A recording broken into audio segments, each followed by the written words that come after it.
Hello दोस्तों, तो चलिए शुरू करते हैं। आज क्या हम लोग पढ़ने वाले हैं? आज हम लोग पढ़ने वाले हैं इस वीडियो में कि लाइट चैप्टर का जो मतलब मिरर से संबंधित जो न्यूमेरिकल पूछा जाता है उसके लिए हम पढ़ने वाले हैं। ठीक है, यानी उसमें कैसे हम फार्मूला का यूज करेंगे, है ना, कैसे हम पॉजिटिव नेगेटिव देखेंगे। तो चलिए एक क्वेश्चन पर हम लोग देखते हैं। तो क्वेश्चन बोर्ड पर पहले से ही लिख दिए हैं, कोई दिक्कत? तो चलिए इसको पढ़ना शुरू करते हैं। सबसे पहले तो जानते हैं, यदि दर्पण दिया हुआ मिरर आपको दिया हो तो सबसे पहले प्रश्न मिरर के बारे में आप लिख दीजिए। ठीक है, तो मिरर के बारे में यहाँ पर लिखेंगे। मिरर आपको दिया हुआ अवतल दर्पण, तो सबसे पहले यहाँ पर हम लिख देंगे अवतल दर्पण। अवतल दर्पण इस प्रकार से लिख देंगे। अवतल दर्पण में हमको जो भी करना है वह अवतल दर्पण है, यानी कॉनकेव मिरर में है। और यहाँ पर छोटा सा एक ऐसी थोड़ा सा आपके समझाने के लिए हम कर रहे हैं, इस प्रकार से चिन्ह परिपाटी का इस प्रकार से पिक्चर बना लेंगे। क्लियर? ये नेगेटिव होता और ये पॉजिटिव होता। आप बहुत तेज हैं पढ़ने में, हमको पता है। तो यहां पर देखिए ध्यान से, अवतल दर्पण में कहता फोकस की दूरी, फोकस दूरी आपका 10 सेंटीमीटर है, तो F बराबर जो होगा 10 सेंटीमीटर हो जाएगा। आप जानते हैं कि किसी भी लेंथ को नेगेटिव नहीं सूचित किया जाता है, लेकिन यहाँ दर्पण के अनुसार हम इसको नेगेटिव लिखेंगे। लेंथ नेगेटिव नहीं है, सिर्फ सूचित कर रहा है कि उसके फोकस जो है नेगेटिव है कि पॉजिटिव के तरफ है। तो यहाँ पर हम लेंगे F बराबर 10 सेंटीमीटर। तो 10 से देखिए फोकस इसका होता है इधर, तो ये दूरी को हम F कहते हैं। तो इधर है तो इसको हम क्या बोलेंगे, इधर को LHS तरफ को -10 सेंटीमीटर। क्लियर है यहाँ तक?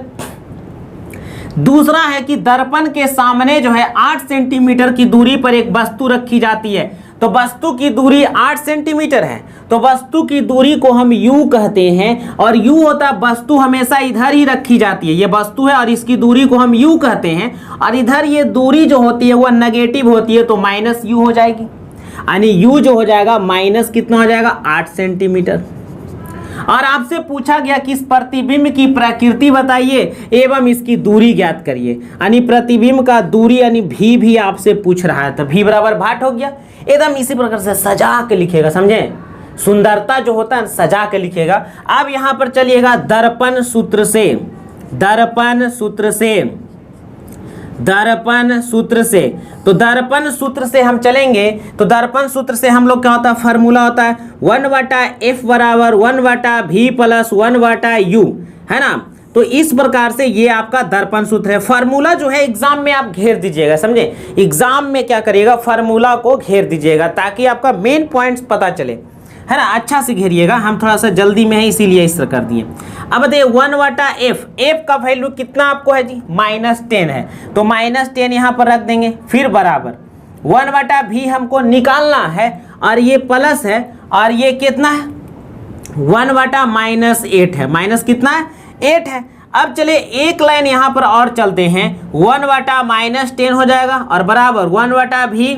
अब ये पॉजिटिव प्लस और माइनस, यहाँ पर माइनस हो जाएगा 1/8, 1/8 हो गया। अब चलिए इसको हल करते हैं। यहाँ पर ध्यान दीजिएगा, बहुत ही आसान है आपका प्रश्न। अब यहाँ पर देखो क्या करते हैं कि V को हम रहने देते हैं, V को 1/V को इधर रहने देते हैं, और इधर क्या है आपका 1/-10, यानी -10 है, इधर माइनस है तो इधर क्या होगा, प्लस हो जाएगा, प्लस हो जाएगा 1/8। इधर माइनस तो इधर क्या होगा, प्लस हो जाएगा, है ना। अब यहाँ पर देखो क्या करते हैं कि एलसीएम लेंगे, -8 और 10 का एलसीएम लेंगे, तो 8 और 10 का एलसीएम कितना होता है, तो 8 और 10 का एलसीएम हो जाएगा 10 चौका 40, है ना, 40 होगा। देखिए एलसीएम में नेगेटिव नहीं लिखिएगा, समझे ना, एलसीएम में नेगेटिव नहीं होता। 10 चौके 40, तो ऊपर हो जाएगा माइनस, यहाँ माइनस था तो -4, और ये प्लस 8 5 40, तो यहाँ 5 और बराबर 1/V। अब यहाँ पर देखिए हल करिए, 5 और 4 जाएगा तो माइनस क्या बचेगा, प्लस से 5 बढ़ा तो होगा 1, 4 में से 5 गया, सॉरी 5 में से 4 गया तो 1 बचा, और नीचे हो जाएगा 40 बराबर 1/V। अब इसको क्रॉस गुना करिएगा यहाँ पर या यहाँ पर लाइए, चाहे उल्टा पुल्टा कर दीजिए आप, तो हो जाएगा V बराबर 40 सेंटीमीटर। V बराबर क्या सेंटीमीटर जी, 40 सेंटीमीटर। तो जो आंसर है उसको भी आप परीक्षा में घेर दीजिएगा, ठीक है, पेंसिल से घेरिएगा। किससे घेरिएगा? पेंसिल से घेरिएगा। ये भरोसा करिए एग्जाम में अच्छे नंबर आते हैं, सजा के आप लिखना सीखिए, ठीक है। तो यहाँ पर लिखिएगा, मैं यहाँ 40 होगा तो नेगेटिव नहीं आया है, अर्थात ये प्रतिबिंब को जो दूरी होगी वह कहाँ होगी? वह होगी दर्पण के पीछे, दर्पण के पीछे होगा, दर्पण के पीछे। तो पहला सवाल हमसे पूछा कौन सी? प्रतिबिंब की प्रकृति कैसी होगी? तो दर्पण के पीछे जो है अवतल दर्पण में कैसा प्रतिबिंब बनता है? तो अवतल दर्पण में प्रतिबिंब इसका बनता है सीधा, काल्पनिक, है ना, और वस्तु से बड़ा बनता है, वस्तु से बड़ा बनता है अवतल दर्पण में, है ना। तो इधर पीछे बनेगा, तो लिखेंगे प्रतिबिंब की प्रकृति, प्रतिबिंब की प्रकृति काल्पनिक होगी और यह दर्पण के पीछे 40 सेंटीमीटर दूर बनेगा, है ना। तो देखिए प्रतिबिंब की दूरी भी आपको निकल आया और ये क्या हुआ? प्रतिबिंब की प्रकृति भी आपको मालूम हो गया है। क्लियर है? तो जल्दी इसको नोट करें, काटना नहीं। तो देखिए यहाँ पर दूसरा सवाल है और ये सवाल पर देखिए ध्यान से आप लोग देख लीजिए क्या है। कहता उत्तल दर्पण में, तो पहले उत्तल दर्पण लिख लेंगे।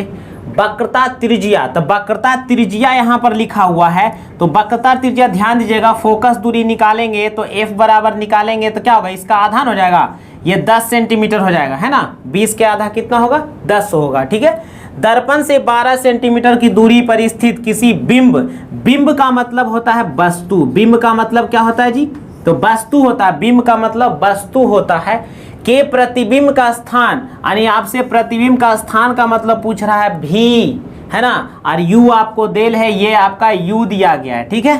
एवं प्रतिबिंब की प्रकृति, वह प्रतिबिंब कैसी होती है, कैसी बनती है, ये आपसे पूछ रहा है। तो ये देखिए दोस्तों, हम चाहते हैं कि यह सवाल जो है आप स्वयं बनाएं और हमें कमेंट में इसका आंसर आप दें कि इसका आंसर कितना आता है ना। इसका आंसर पॉइंट में आएगा तो पॉइंट में देना है, बटा में आता है तो बटा में ही लिखना है। तो कमेंट में हमें ज़रूर बताइएगा कि इसका आंसर जो आपको कितना आता है। तो हमें लगेगा कि यह मेहनत जो हम कर रहे हैं वह आपके लिए मतलब कि उपयोग सिद्ध हो रहा है, ठीक है। तो चलिए यहीं पर हम अपना वीडियो समाप्त करते हैं। हमारे चैनल को सब्सक्राइब करें, लाइक करें और ज़्यादा से ज़्यादा शेयर करें। Thank you.